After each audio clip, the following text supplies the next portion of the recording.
Good morning. Welcome to the Cambridge English webinar on successfully planning and conducting speaking activities.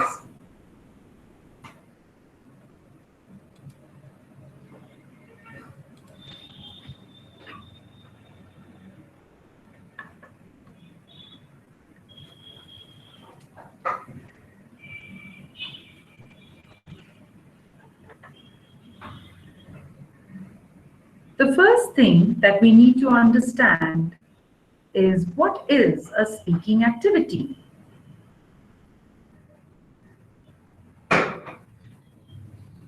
Which of the following is not a speaking activity? A. Students work in pairs and discuss a topic. B. Students read a text out aloud in front of the class. C. Students sit in groups and practice intonation patterns. And D. Students debate on a topic. Please switch your tab and select the correct answer on the poll.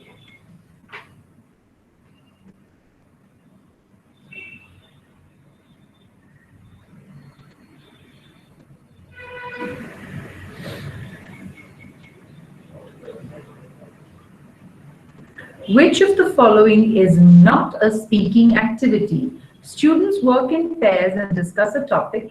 Students read a text out aloud in front of the class. Students sit in groups and practice intonation patterns. And D, students debate on a topic. So which of these is not a speaking activity? Let's see what participants have voted.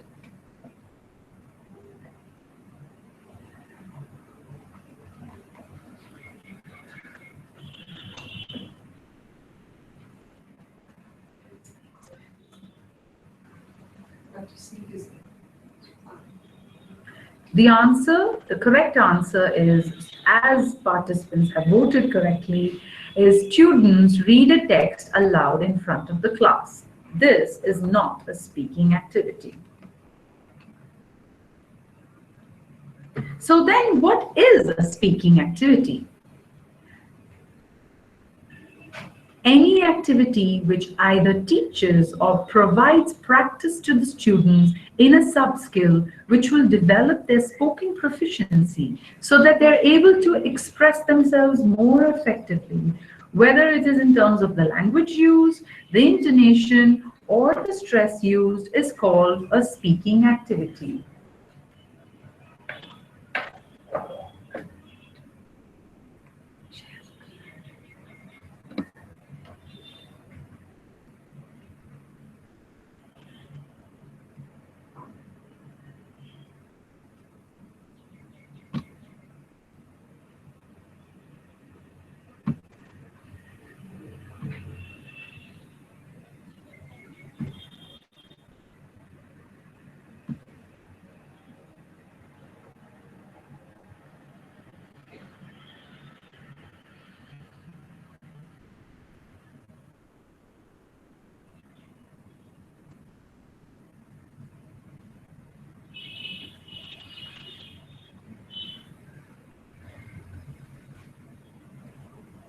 So once again, what is a speaking activity? Any activity which either teaches or provides practice to the students in a sub-skill which will develop their spoken proficiency so that they're able to express themselves more effectively, whether it is in terms of the language used, the intonation, or stress used, can be called a speaking activity.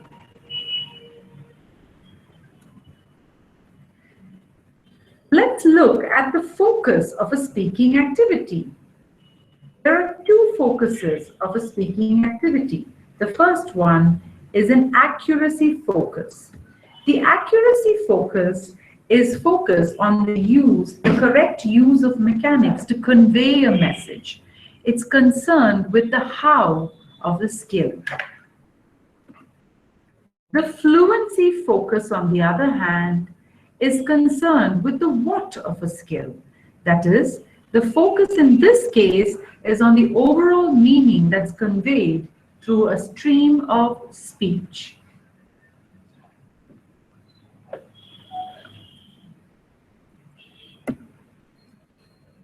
So when you're developing a speaking activity, you need to remember that it is one of two focuses, either an accuracy focus or a fluency focus. Developing a smart aim. What is a smart aim? A smart aim has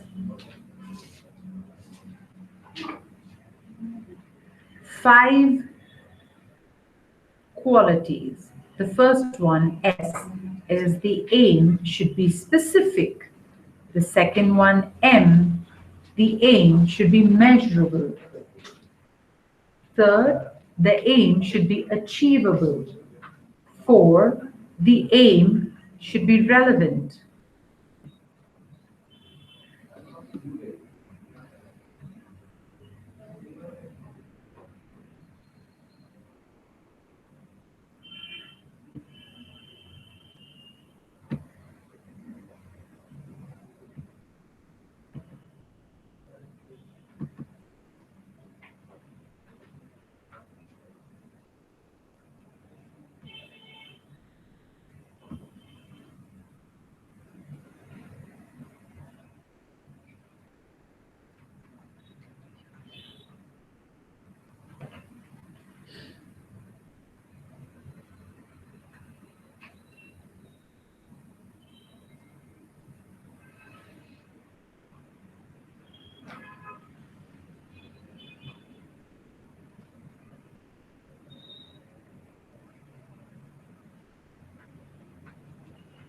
There seems to be some technical difficulties. We apologize for this. I think we should be able to begin again very shortly.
Okay, I think you can see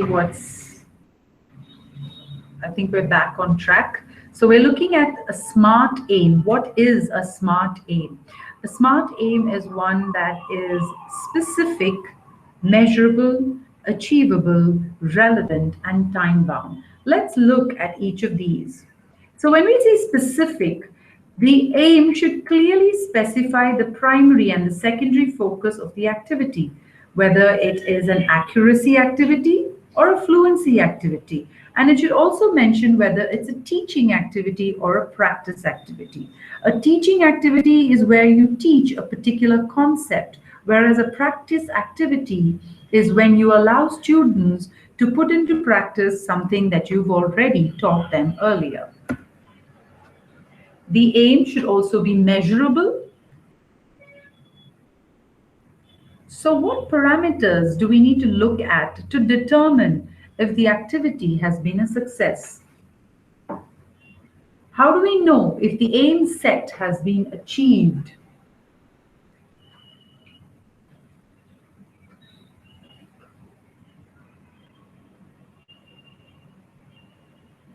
So that is how we find out if it's measurable.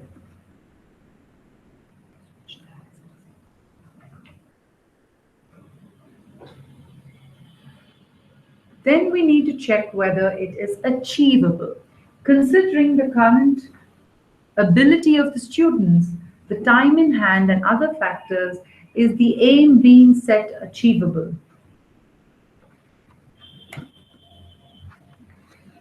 Then we need to look at, is it relevant?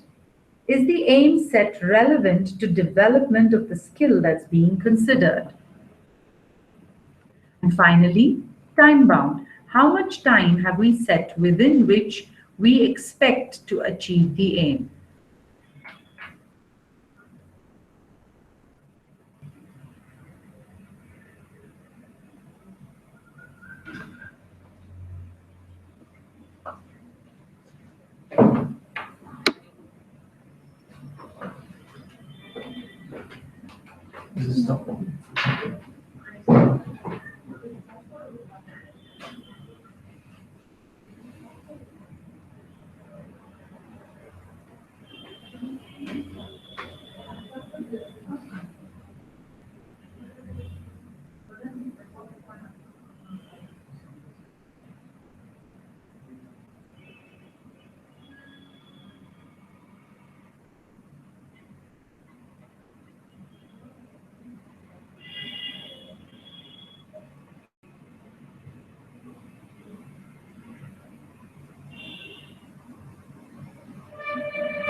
There's something called optimize the bandwidth on top.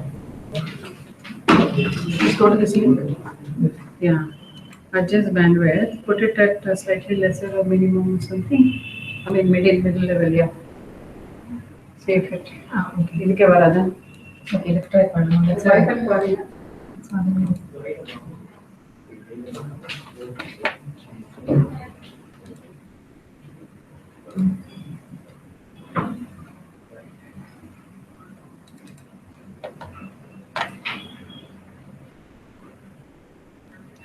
That's right. What do you want to start from?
Okay, so which of the below are SMART aims?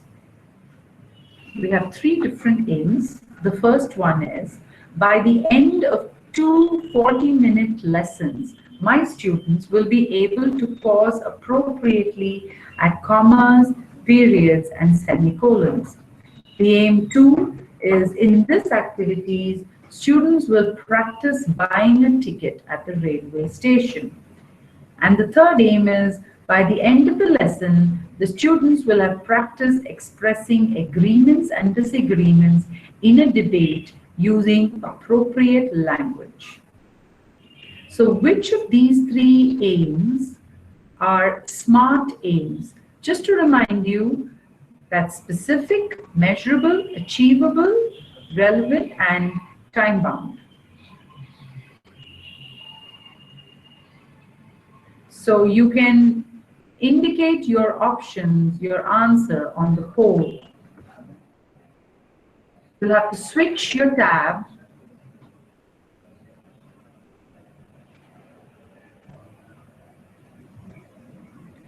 to the live webinar tab in order to indicate your answers.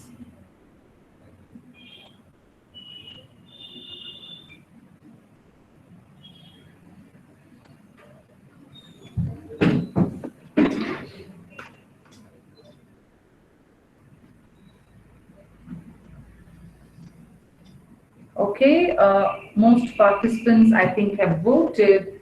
Let's see what the answers, what you voted. So the correct answer, we have 50% of participants voting aims 2 and 3, whereas the other 50% have voted aims 1 and 2. The correct answer is aims 1 and 3. So by the end of 2 14-minute lessons, my students will be able to pause appropriately at commas, periods, and semicolons. And the third aim is by the end of the lesson, the students will have practiced expressing agreements and disagreements in a debate using appropriate language.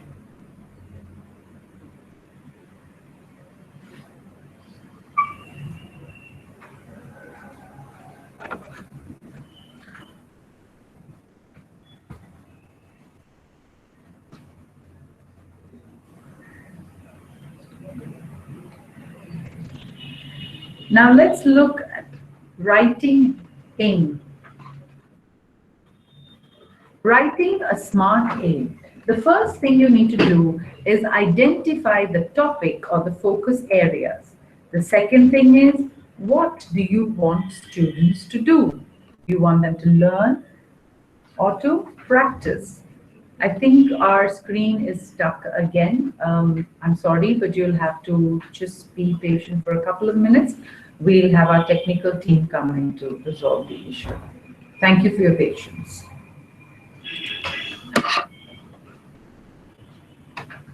Sit.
Wikipedia.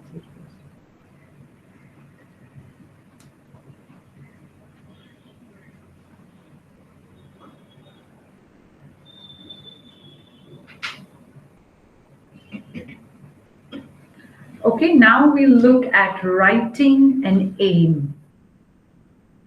So writing a smart aim. The first thing you need to look at is identify the topics or the focus area.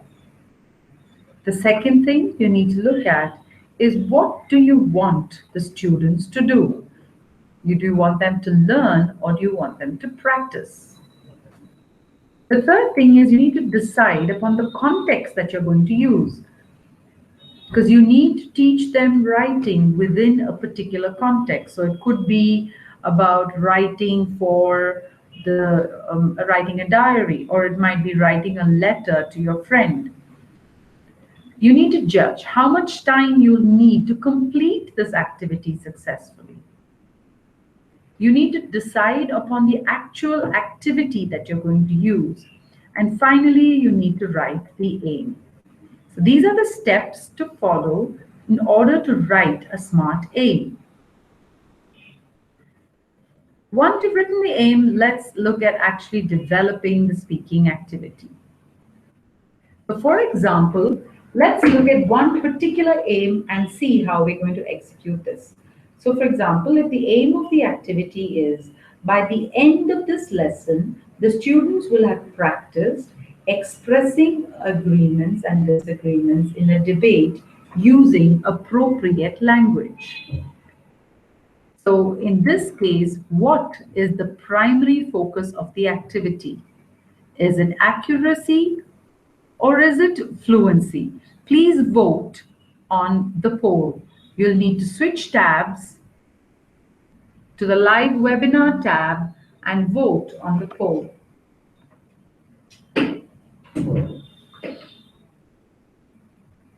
What is the primary focus of this activity? Is it accuracy or fluency?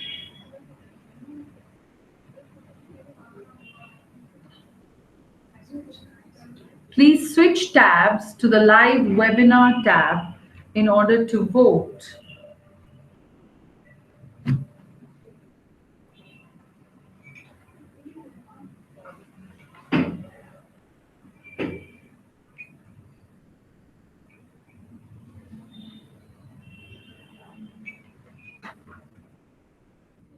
So the activity was by the end of the lesson, the students will have practiced expressing agreements and disagreements in a debate using appropriate language. Is this an accuracy-focused activity or a fluency-focused activity? We have participants voting.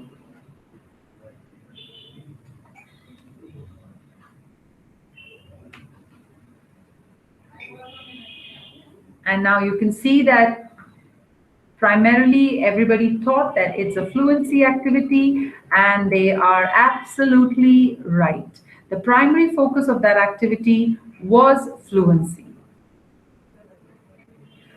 Once you figured out the focus of the activity, the next thing you need to think about is what should students know? That is, how they need to, in this particular case, they will need to understand how a debate works. That is, they need to understand the importance of taking turns in a debate, and they should have some practice in it. The second is the context. Students should be familiar with the context of the topic. The third is the topic information. In order to be able to debate on a topic, students should have a reasonable amount of knowledge about the topic. And finally, you have language. Students should be aware of and remember the language that they can use in order to express agreement and disagreement. So before you begin the activity, these are the 4 things that the student should know.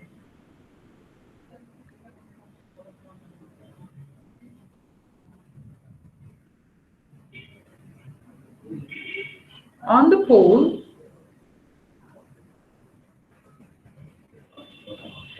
the next thing you need to look at is you have to analyze the current situation. For example, in this particular case, what should the students know? That's what we just looked at. What interaction pattern can I use? What resources do I need? And what problems do I anticipate? So what should the students know? The first thing, students should be able to make comprehensible sentences in order to be able to express their thoughts and their opinions. They should have knowledge of the language that needs to be used to express agreement and disagreement. They should have debated earlier so they understand how a debate works.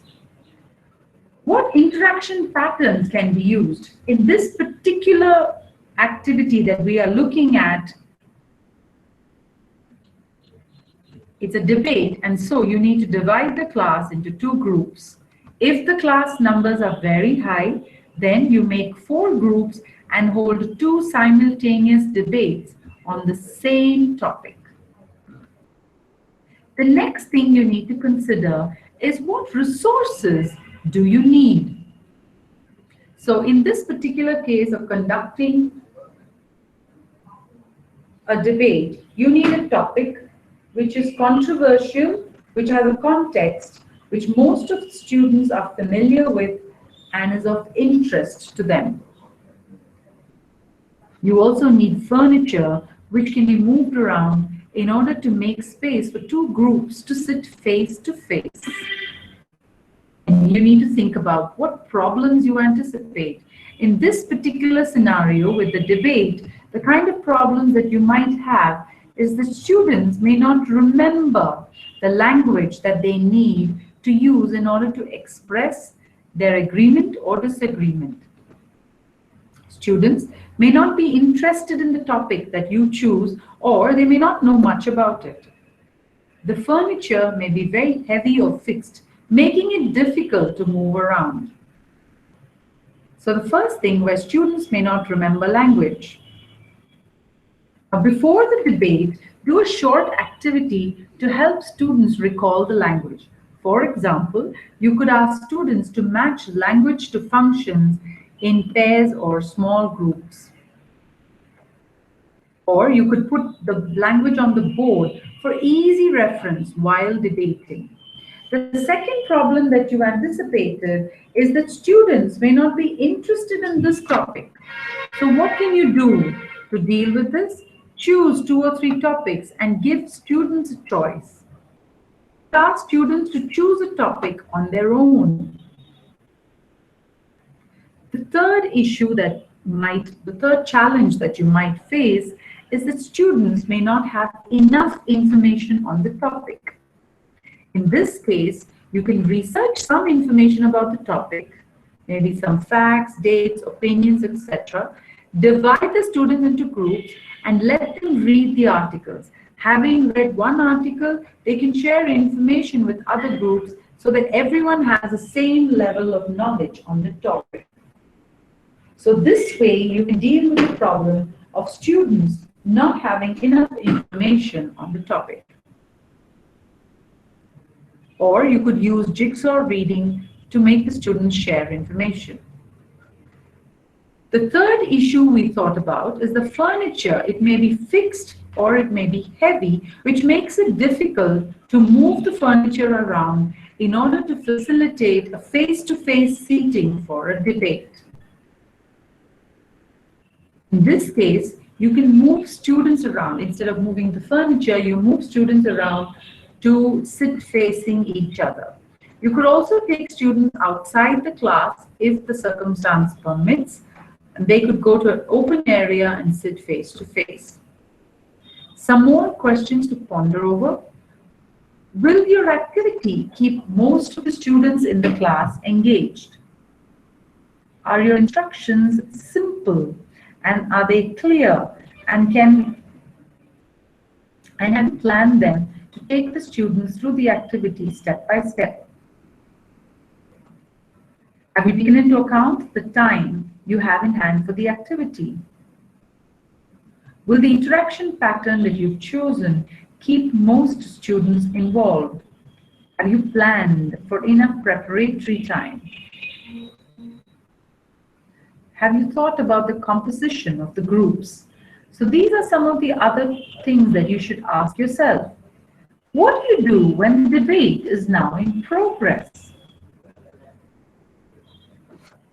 So here you can see some options about what the teacher should not do during the activity. 1, the teacher goes around the classroom to ensure that all students are on the task, either listening, speaking when they turn, or taking down relevant notes for the rebuttal. 2, the teacher sits on a chair and enjoys listening to the debate. And 3, the teacher goes around the classroom with a notebook in his or her hand and a pen and pencil. She or he makes a note of any interesting and good language that's being used by the students.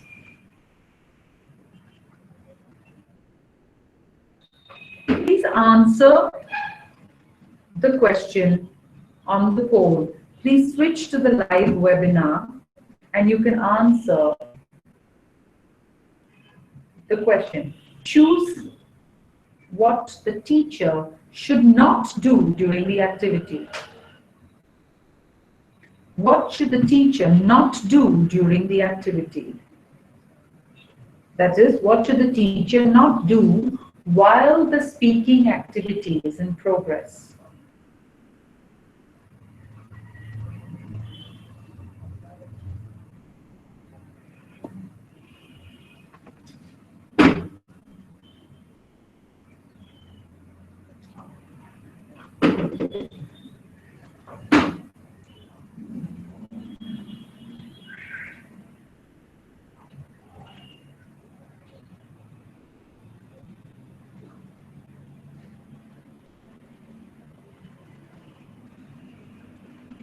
Okay, so we have our participants, they have voted. Let's see. And the correct answer as per participants is the teacher should not go around the classroom to ensure all the tasks, that all students are on the task. That is not the correct answer. The correct answer is that the teacher should not sit and enjoy listening to the debate. The teacher needs to ensure that all the students are on the task, either listening or speaking if it's their turn, or if not, they at least need to note down notes for the rebuttal. Alternatively, the teacher can go around the classroom and make note of all the interesting and good language that they hear. But sitting passively and listening to the debate is not something that the teacher should be doing during a speaking activity. How do you make corrections during speaking activities? Three types of corrections you could look at. Teacher correction, peer correction, and self-correction. The other thing you need to, this is quite self-explanatory. I think the teacher correction is obviously when the teacher does the correction. Peer correction is when the classmates correct each other's work, and self-correction is when the learner or candidate is given the answer key and they correct their answers themselves. Do we make these corrections? Immediate correction is kind of correction that is done as soon as the error is spotted or identified. What kind of activities do you think calls for immediate correction? Is it fluency-focused activities or accuracy-focused activities? Please answer this question on the poll.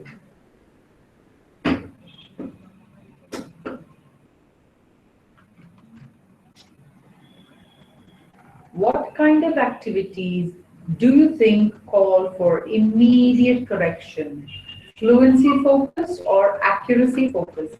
Please switch to the live webinar tab and select the correct answer.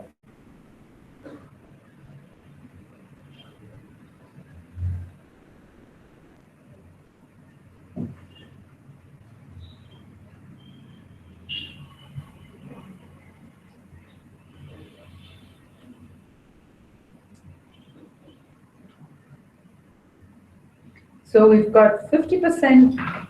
Let's see what participants have voted. 50% of the participants have voted that is fluency focused, and 50% have voted that is accuracy focused. The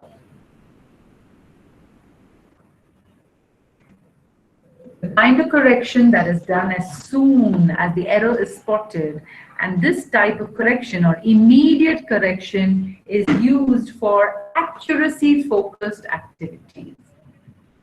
The other kind of correction is delayed correction. Now, delayed correction is when the correction is done at the end of the activity. What kind of activities do you think call for delayed correction? Do you think it's fluency-focused activities or accuracy-focused activities? Please select your answer using the poll on your live webinar tab. What kind of activities do you think calls for delayed correction? Fluency focused or accuracy focused?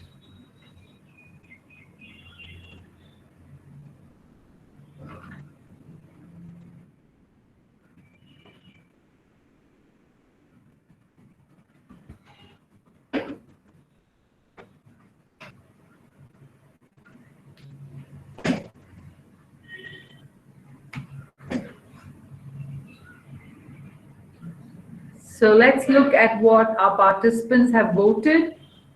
50% have voted that a delayed correction is required for fluency-focused activities, whereas the other half have voted that delayed correction is required for accuracy-focused activities.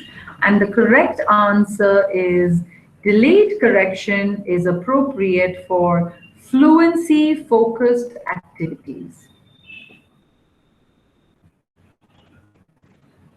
So let's look at our original aim that we took as a sample. By the end of this lesson, students will have practiced. If I can request you to go back, change back to the other tab, the YouTube tab. The aim of the activity was, by the end of this lesson, the students will have practiced expressing agreements and disagreements in a debate using appropriate language. So how do you measure your success against this aim? The first thing is the debate. Did students debate effectively? The second is the language. Did students use appropriate language to express agreements and disagreements at most times? And the third point was I able to finish most of the activity in the time boundary that was set? So once you measure your success using these three criteria, you can decide whether you have achieved the aim of the activity. With that, we've come to the end of the webinar. Are there any questions? Are there any questions?